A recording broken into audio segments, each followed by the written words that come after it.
আমরা অনেকেই বলি না, বিয়েটা অনেকটা লটারির মতো। আসলেই বিয়েটা অনেকটা লটারির মতো। যদি আপনার ভাগ্য লেগে যায়, তবে আপনার জীবনে বাম্পার ফলন। অর্থাৎ জীবনে যা করবেন সবটাই ভালো হবে। যে কাজে হাত দিবেন সেই কাজে সাকসেস হবেন। কারণ স্বামী স্ত্রীর মধ্যে সুসম্পর্ক বজায় রাখলে আপনি যে কাজ করবেন সেখানে সফলতা পাবেন। সংসার জীবনের সুখ কেউ আটকাতে পারে না, কেউ না। কিন্তু যদি এই লটারি আপনার না লাগে, ভাগ্য যদি খারাপ হয়, লটারি পেতে যদি আপনি ব্যর্থ হন, তবে আপনার জীবনটা দুর্বিষহ। জীবনের কোনো জায়গাতে আপনি সাকসেস হতে পারবেন না। সংসারে যদি সুখই না থাকে, আপনি জীবনে সাকসেসটা হবেন কিভাবে? দুটো মানুষ নিয়ে বৈবাহিক জীবন শুরু হয়। একটা মানুষ যদি খারাপ হয়, তার চারিত্রিক বৈশিষ্ট্য যদি খারাপ হয়, তবে সেই সংসারে সুখ ধরে রাখা কঠিন হয়। একটা ঘরের দুইটা খুঁটি। স্বামী স্ত্রী দুজনে একটা ঘরকে দাঁড় করিয়ে রাখতে যথেষ্ট, যদি দুজনেই সুসম্পর্ক বজায় রাখতে পারে একে অপরের সাথে, একে অপরের সুখে দুঃখে সঙ্গী হতে পারে, একে অপরের ভালো বন্ধু হতে পারে। যেখানে একটা ঘরের দুইটা খুঁটি, সেখানে যদি একটা খুঁটি অকেজো হয়ে যায়, সে ঘর কি আর দাঁড়িয়ে থাকতে পারে? সেই ঘরে কি আর সুখ থাকতে পারে? যখন তখন যে কোনো দমকা হয় সেই ঘরকে ভেঙে দিতে পারে। কারণ তৃতীয় পক্ষ একটা খুঁটি তো নষ্টই করে ফেলেছে। তৃতীয় পক্ষ কি বসে থাকবে? যখন তখন দমকা হওয়ার সাহায্যে ঘরটাকে ভাঙতেই চেষ্টা করবে। কারণ ওই তৃতীয় ব্যক্তির ইচ্ছাই তো ঘরটাকে নষ্ট করা।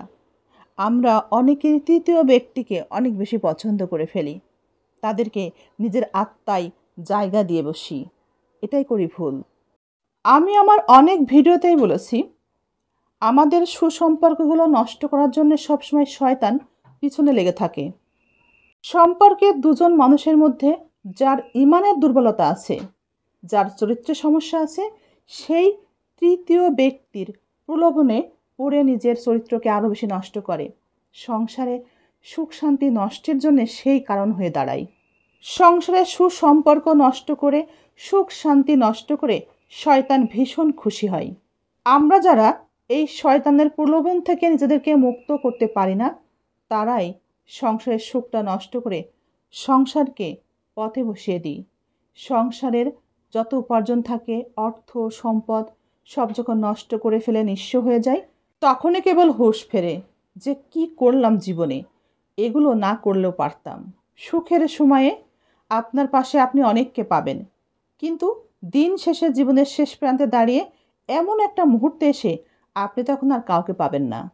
স্বামী সংসার নিয়ে সুখে থাকা একটা মেয়েও পরকীয়ায় লিপ্ত হয়ে শেষ পর্যন্ত দেখা যায় সে সেই সংসারে আর সুখে থাকতে পারে না। দিন শেষে বোঝে আগেরটাই বা অতীতটাই ভালো ছিল। বর্তমানে সে অনেক বেশি অসুখী একটা জীবনের মধ্য দিয়েই পার করে যাচ্ছে। দিন শেষে সেই মেয়েটিও বোঝে অতীত তাকে অনেক কিছু দিতে না পারলেও বর্তমানে যেখানে আছে, সে তাকে সম্পর্কে শুরুতেই প্রতারণা করে চলেছিল, এখনও সে প্রতারণাই করে যাচ্ছে, বরং সে বর্তমানে কষ্টের সাগরেই হাবুডুবু খাচ্ছে। ঠিক একইভাবে একটা পুরুষ যখন সংসারের সব কিছু হারিয়ে ফেলে, জমানো টাকা, অর্থ, সম্পত্তি, জমি সব বেচা বিক্রি করে তৃতীয় ব্যক্তির কারণে নিঃস্ব হয়ে যায়, তখনও সেই ব্যক্তির হুঁশ ফেরে। কিন্তু কি করার থাকে তখন আর? বলেন তো, কিছুই করার থাকে না। একজন বাবা মা একটা মেয়েকে বিয়ে দেয় সুখে থাকার জন্যে, কিন্তু সেই বাবা মা যদি দিন শেষে দেখে মেয়েটি আসলে সেই সংসারে অসুখী আছে, বৃদ্ধ বাবা মা তখন আর কি করতে পারে? কি করার থাকে তখন? সন্তানকে হয়তোবা শুধুমাত্র সান্ত্বনাই দিতে পারে। একজন মেয়ের জন্যে তার শেষ অভিভাবক তার স্বামী। সেই স্বামী যদি সেই মেয়েটিকে অস্বীকার করে, তবে সেই মেয়েটি এই পৃথিবীতে একাকিত্ব জীবন নিয়ে কিভাবে বাঁচতে পারে? অনেক পুরুষই আছে আমাদের সমাজে, ছাড়েও না, ধরেও না, অর্থাৎ ধরে রাখে না। অনেক নারীও আছে এমন, যারা সমাজের কাছে মুখোশ পরে ভালো মানুষের বেশেই ঘুরে বেড়ায়।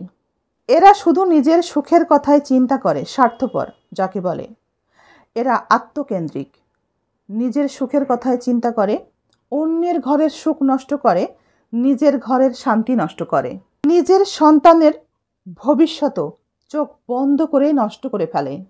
তারপরও শেষ দিনে এই মানুষগুলো ঘরে থাকা সেই নিরীহ নারী কিংবা পুরুষটিকেই দোষারোপ করে যায়। সংসার জীবনে যদি মেয়েদের কপাল খারাপ হয়, তবে সেই ফাটা কপাল থেকে ভালো কিছু আশা করা অসম্ভব হয়। একজন বাবা মা তার মেয়েকে অনেক কষ্ট করেই, অনেক খরচ খরচা করেই কিন্তু একটা মেয়েকে বড় করে, লালন পালন করে বড় করে, অনেক টাকা খরচ করেই কিন্তু তারপর তাকে বিয়ে দেয়। কিন্তু আমার মনে হয় সেই মেয়েটিকে যদি যোগ্য করে আরও তুলতে পারে, তাকে যদি প্রতিষ্ঠিত করতে মা বাবা আরেকটু সাহায্য করে, তারপর যদি বিয়ে দেয়, তবে মনে হয় সেই মেয়েটি সেই সংসারে সুখে থাকে। সেই মেয়েটির সুখ যেমন তেমন, মা বাবা মেয়ের যে কষ্ট হবে না সেটা ভেবে অন্তত শেষ বয়সে সুখের হাসিটা হাসতে পারে। এ ব্যাপারে আপনাদের কি মতামত অবশ্যই কমেন্টে জানিয়ে যাবেন। আমরা অবশ্যই জানি আমাদের সৃষ্টিকর্তা, আমাদের আল্লাহ নারী পুরুষ উভয়ের পরিশ্রমকেই গুরুত্ব দিয়ে থাকেন এবং নারী পুরুষ উভয়ের পরিশ্রমের উপযুক্ত পুরস্কারও দিয়ে থাকেন।